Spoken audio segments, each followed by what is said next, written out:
Hello, my name's Vicky and I'm the Youth and Children's Pastor for the Beacon Church on Canford, Heath. Now I'm with you on a video this morning to tell you a bit more about the Easter story and to ask you some questions along the way. Now, your teacher or your grown-up will let you know how they want you to do it. So they will tell you whether they want you to chat with a partner or if they want you to just think on your own, and they'll pause and do what needs to be done with the video. So as promised, here comes your first question. Imagine that the Queen or someone really important was going to come and visit your street. What kind of things would you do to get ready? What kind of welcome would you give that person?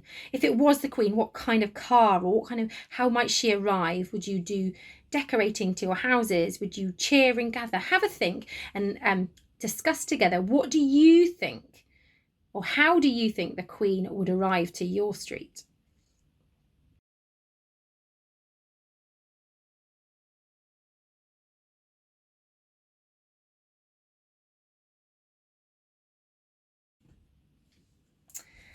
Yeah, I have a feeling that it wouldn't be a quiet thing, would it? I think there would be people cheering, people might wave, they might make flags, they might put some good music on, they might have a microphone and say nice things about the Queen.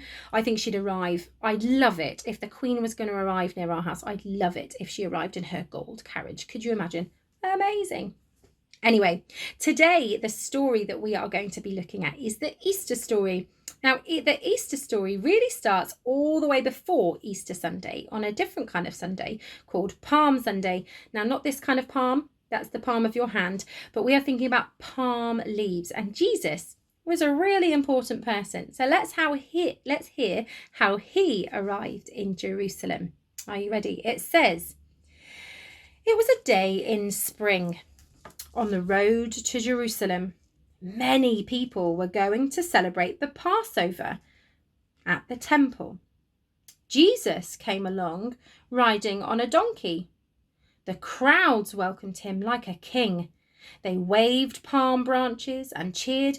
Oh, this must be the beginning of Jesus making the whole world a better place," they said to each other.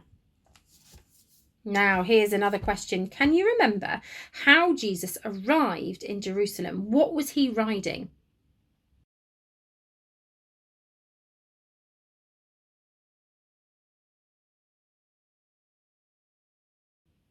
Well done if you said donkey. He absolutely was riding a donkey. Now, they welcomed him like a king, and yet he was riding on a donkey. That's strange, isn't it? Another question for you. Can you remember why the people thought that Jesus had come to Jerusalem? What did they think he'd come to do?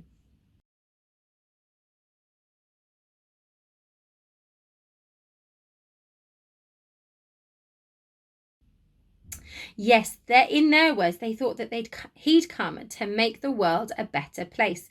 Now, I wonder how they thought that Jesus was going to do that. Maybe they thought he was going to do some amazing things. Let's find out a little bit more. Now, before I go on though, this is a question about you now.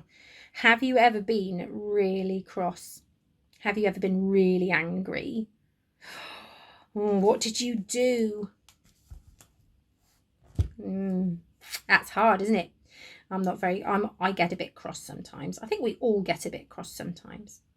And so our next bit of our story says, Jesus went to the temple, and the temple's a bit like the church. It's a church where everybody went to worship God. So a temple is where Jewish people worship. It says it was like a marketplace. People were selling things that people needed to buy for the festival, and Jesus could see that the people were paying too much. Suddenly, he began upsetting the whole market. "How dare you!" shouted the people in charge of the temple.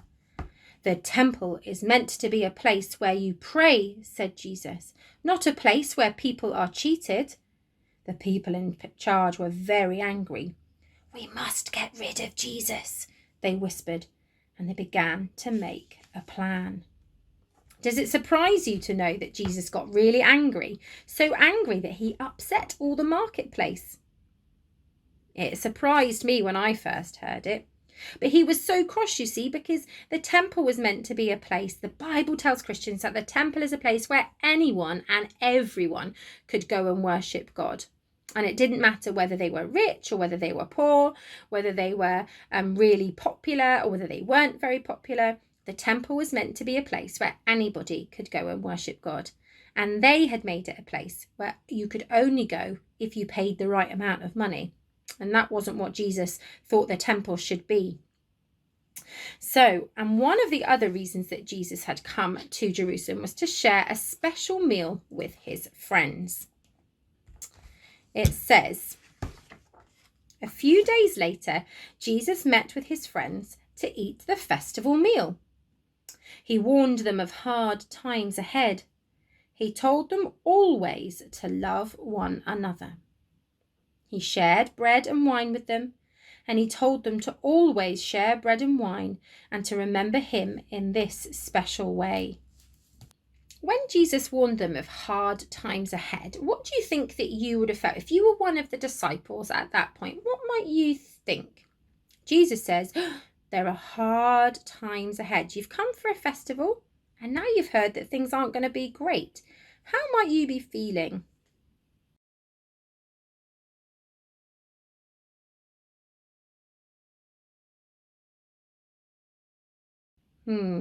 I think I would feel a bit confused and maybe a bit sad that I've come for a big festival and a good and a nice and a jolly thing, and yet actually it's now sounding a little bit sad. But I definitely would be confused because I don't know that anything bad is going to happen.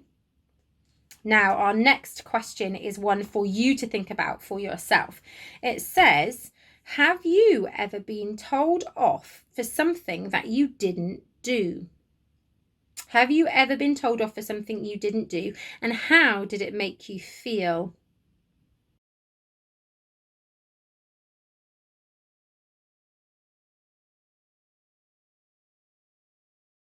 It's not a nice feeling when we get told off for something we've not done, isn't it? Or when we think we get the blame for something we've not done. But that's exactly what happened to Jesus. Jesus was telling people about God, and some people didn't like what Jesus said. That's what the Bible says to Christians. So these people got together and they made a plot, and the Bible says that they made a plan to kill Jesus. So let's read that part of the story. It says, the next day, Jesus was put to death, nailed on a cross of wood. In the evening, a few friends came and took the body to a tomb. We must say goodbye, said one. The sky is getting dark. This must be the end of Jesus making the world a better place, they cried. Now, imagine now that you are those disciples. How might you be feeling now?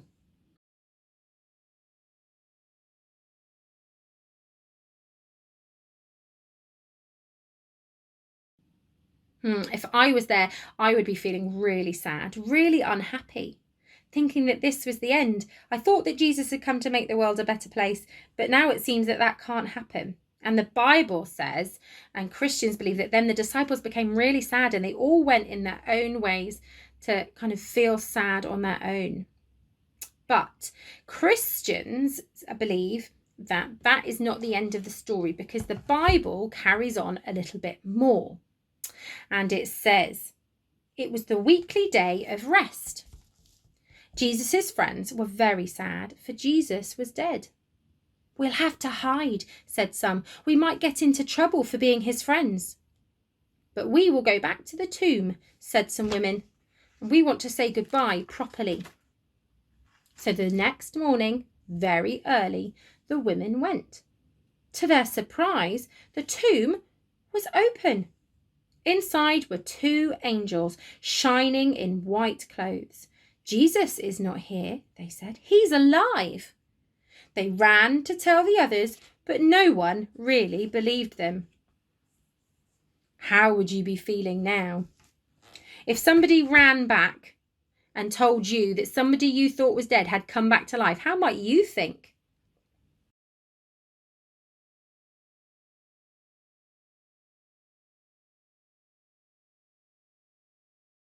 Yeah, I don't think I would believe them either. I think that was incredible and couldn't possibly happen. But the Bible does go on to say that Jesus appeared to different people in different places, and he ate with them and he drank with them and he prayed with them to prove that he really was alive and not just an imagination thing. Now, I wonder if you can tell me why you think that we have these yummy things at Easter. I know, it's an Easter egg. It's my favourite kind of chocolate. But why do you think we have eggs? Of all the things that we could have, why do we have eggs at Easter?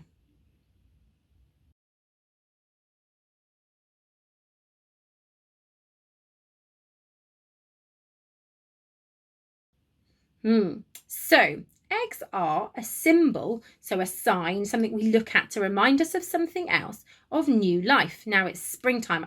Spring is my favourite time of year. And it's spring, you see the blossom coming back on the trees, and you see flowers poking up through the ground. Everything begins to look like the world is coming back to life after winter, doesn't it? At this time of year also we have things like birds and animals having their babies, and eggs are being laid and hatched, aren't they? So there's another sign of new life. But we also have another symbol for an egg. Now, some Christians believe that the egg is a sign that of the new life that Jesus gives to his followers. That when he came back to life, he was saying that anybody who was a friend with him could have new life. But there's another reason too. Now, in your egg, is it usually got things in the middle, or is it usually empty? Usually they're empty. And some Christians believe that it's a symbol of the empty tomb. So you can imagine that when you break it, it's like the stones being rolled away and there's the empty tomb. So there's lots of different reasons that we have chocolate Easter eggs at Easter.